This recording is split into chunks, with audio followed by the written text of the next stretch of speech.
सभी मित्रों को नमो नमः।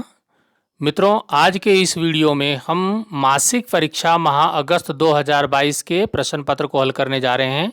हमारा जो आज का प्रश्न पत्र है वो उत्तराखंड बोर्ड की कक्षा 6 विषय संस्कृत का पेपर है, जिसके प्रश्न उत्तरों को हम हल यहाँ पर करेंगे। मित्रों, आइए प्रश्न पत्र को देख लेते हैं। प्रश्न पत्र जो है संस्कृत की आमोदिनी पुस्तक से लिया गया है। आइए प्रश्न देखते हैं। पहला प्रश्न हमारे पास जो हमारे सामने है, कक्षा 6 विषय संस्कृत, जो अभी माह अगस्त में परीक्षा हुई, उसका ये पेपर है। वर्णमाला के क वर्ग में कौन कौन से अक्षर आते हैं? जो वर्णमाला है उसके क वर्ग में कौन कौन से अक्षर आते हैं? तो सबने हिंदी के अक्षर पढ़े होंगे, संस्कृत के अक्षर पढ़े होंगे।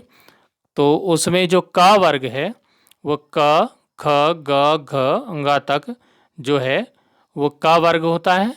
और क वर्ग में जो ये अक्षर हैं वो यहाँ पर लिखने हैं, तो हमारा ये उत्तर हो जाएगा। आसानी से आप यहाँ पर देख पा रहे होंगे, क वर्ग जो है वो क, ख, ग, घ, ङ तक, ये आप इसके उत्तर में लिख लेंगे। दूसरा प्रश्न जो हमारे सम्मुख है मित्रों, वो प्रश्न है बालक कह कीदृशा आसीत। एक पाठ है कक्षा 6 की आमोदिनी पुस्तक में, अलसः बालः। अलसः मैंने आलसी बालक। तो इस पाठ से ये प्रश्न पूछे गए हैं। तो बालक कह कीदृशा आसीत, बालक कैसा था? बालक अलसः था, मतलब आलसी था। तो इसका उत्तर आप लिख देंगे बालकः अलसः आसीत, बालक आलसी था। मैंने अलग से उत्तर यहाँ पर नीचे मैं आपको दिखा रहा हूँ, उत्तर लिखे हैं, तो आप उससे भी देख सकते हैं। बालकः अलसः आसीत। अब आता है प्रश्न रिक्त स्थान पूर्ति का। रिक्त स्थानों की पूर्ति करनी है।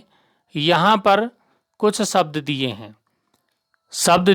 उचित शब्दम चित्वा रिक्त स्थाने पूर्यत। उचित शब्दों को चुनना है, रिक्त स्थानों की पूर्ति करनी है। जैसे हमारा शब्द है अहम, पाठशालायाम, पंडितः, कपोतान। तो इनको आपको इसमें भरना है। तो हमारा पहला है क, बालका नित्यम न अगच्छत। तो बालक का जो बालक था प्रतिदिन नहीं जाता था। कहाँ नहीं जाता था? पाठशालायाम। तो इसका जो उत्तर हो जाएगा ये पाठशालायाम, यहाँ पर भर देंगे। दूसरा है हमारे पास स उद्याने अपश्यत। उसने उद्यान में देखा। क्या देखा उद्यान में? कपोतान, कबूतरों को देखा उसने उद्यान में। उद्यान में ने बगीचे में देखा। तो यहाँ पर आप कपोतान भर लेंगे। अगला है ग। ग में है कि बालका अध्ययनम कृत्वा अभवत। बालक अध्ययन करके, बाद में बालक जो है पढ़ लिख करके क्या बन गया? पंडितः अभवत। पंडितः होता है ज्ञानी बन गया, विद्वान बन गया। तो यहाँ पर अब पंडितः आ जाएगा। फिर आता है अंतिम जो घ वाला है, जन जागरणाय गच्छामि। जन जागरण करने के लिए मैं जा रहा हूँ। अहम, आलसी बालक से जब कौवे ने कहा कि मैं लोगों को जगाने के लिए जा रहा हूँ, तो अहम उसने बोला यहाँ पर, तो यह अहम हो जाएगा।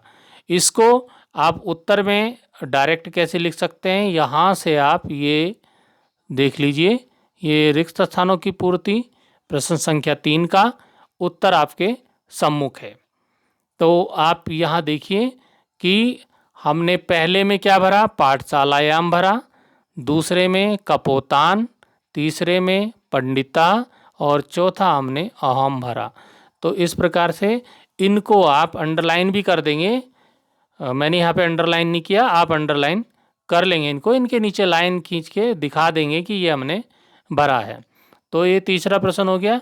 चौथा प्रश्न जो मित्रों है, चौथा प्रश्न हमारे इस कक्षा 6 के प्रश्न पत्र का है। काफ़ी महत्वपूर्ण प्रश्न है और कक्षा 6 के बच्चे इसको मैं कॉपी जब जांच रहा था तो इसको करने में उन्हें बहुत दिक्कत हुई। बहुत बच्चों ने इसको गलत किया है। तो ये भी आना चाहिए बच्चों को। निम्नलिखित शब्दानाम अर्थम लिखत वाक्य निर्माणम अपि कुरुत। तो जो नीचे शब्द दिए हैं उन शब्दों के अर्थ लिखने हैं और उनका वाक्य में निर्माण भी करना है। जैसे ये जना हो गया, भ्रमरा हो गया, गच्छति है, पिपीलिका है। तो इनके सबसे पहले तो यहाँ पर आपको अर्थ लिखने हैं, उसके बाद यहाँ पर उनका वाक्य में प्रयोग करना है। तो आप समझ रहे होंगे। तो मैं डायरेक्ट उत्तर पर ले चलता हूँ आपको, जो मैंने उत्तर बनाए हैं। तो आप यहाँ पर देखिए कि किस तरह से हम इसको कर सकते हैं। यह प्रश्न नंबर 4 का उत्तर आपको दिखाई दे रहा होगा। प्रश्न 4 का उत्तर आप देखिए क्या है। पहले आया जना। जना किसे बोलते हैं? जन मैंने लोग या आदमी। तो बालक जब उद्यान में गया तो वहाँ कोई भी आदमी नहीं था, तो हम इसको लिख सकते हैं कि उद्याने एका अपि जना न आसीत। उद्यान में एक भी आदमी नहीं था। तो इस तरह से आप क्या कर लेंगे, इसको जना का वाक्य प्रयोग किस प्रकार से, इस प्रकार से कर सकते हैं। मैं उसी पाठ से जो इस बार परीक्षा में आया है अलसाबाला, उसी पाठ से आपको ही वाक्य प्रयोग करके बता रहा हूँ। तो आप ये वाक्य प्रयोग आपको, आप पुस्तक खोलेंगे तो आपकी पुस्तक में भी मिल जाएंगे वाक्य। उसी पाठ में से ये वाक्य लिए हैं मैंने। तो क्या है, उद्याने एका अपि जना न आसित। उद्यान में एक भी व्यक्ति नहीं था। और अब जो जना शब्द आया है इसको मैंने हाईलाइट किया है, तो इसको आप काले पेन से लिखिएगा या अंडरलाइन कर लीजिएगा। दूसरा जो शब्द है वह है भ्रमराह। भ्रमरा भंवरा होता है, भंवरे को बोलते हैं भ्रमरा। उसको भ्रमर भी बोलते हैं, भंवरा भी बोलते हैं। तो इसका जब वाक्य प्रयोग करेंगे, स बालका एकम भ्रमरम अपश्यत। उस बालक ने एक भ्रमर को, एक भंवरे को देखा। कहाँ देखा? बगीचे में। ठीक है। अगला शब्द हमारे पास है गच्छति। गच्छति का हम जाता है, जाती है भी कर सकते हैं इसका अर्थ। तो लड़के के लिए जाता है, लड़की के लिए जाती है। तो स बालकः उद्याने गच्छति। वह बालक बगीचे में जाता है। अब आ गया पिपीलिका। पिपीलिका बोलते हैं चींटी को। चींटी सबने देखी होगी। तो आप क्या करेंगे, पिपीलिका अपि एतत् एवं उत्तरम अयच्छत। पिपीलिका ने भी ऐसा ही उत्तर दिया। आप कैसा उत्तर दिया, इसके लिए आपको पाठ पढ़ना पड़ेगा, कैसा उत्तर चींटी ने दिया था। तो इसके लिए मैंने अलग से वीडियो बनाया है। आप उस पाठ को, अलसाबाला पाठ को वहाँ से पढ़ लीजिएगा, वीडियो को देख लीजिएगा, आपको समझ में आ जाएगा कि चींटी ने क्या उत्तर दिया था। अब प्रश्न संख्या 5 में श्लोक लिखने को था। संस्कृत का एक श्लोक लिखना था प्रश्न संख्या 5 में। तो ये श्लोक आपकी किताब से ही होना चाहिए, क्योंकि इसमें प्रश्न में लिखा है मित्रों। देखिए प्रश्न में आपको दिखा देता हूँ। ये कह रहा है स्व पाठ्य पुस्तक। स्व मैंने अपनी, पाठ्य पुस्तक से, पुस्तक से, अपनी पुस्तक का ही लिखना है। एक के श्लोकम, एक श्लोक लिखना है। अर्थम सहित लिखतम, लिखता अर्थ के साथ लिखना है। श्लोक भी लिखना है, उसका अर्थ भी लिखना है। या फिर आप भोजन मंत्र लिख सकते हैं। भोजन मंत्र पाठ में आपको पढ़ा होगा, नहीं पढ़ा होगा तो पढ़ लीजिएगा। ये कक्षा 8 की पुस्तक में है, संस्कृत की पुस्तक में। ओम सहनावतु सहनो भुनक्तु सह वीर्यम करवावही। तो ये है, पूरा मिल जाएगा आपको। मुझे पूरा आता है लेकिन अभी ये वीडियो लंबा हो जाएगा। तो अभी हम चलते हैं, कहाँ चलते हैं, श्लोक। श्लोक आपकी पाठ्य पुस्तक का होना चाहिए। तो ये श्लोक जो यहाँ पे है, ये आपकी पाठ्य पुस्तक से लिया गया है। आप देख लीजिएगा, सुभाषितानी एक पाठ है, वहाँ पर ये श्लोक दिया है।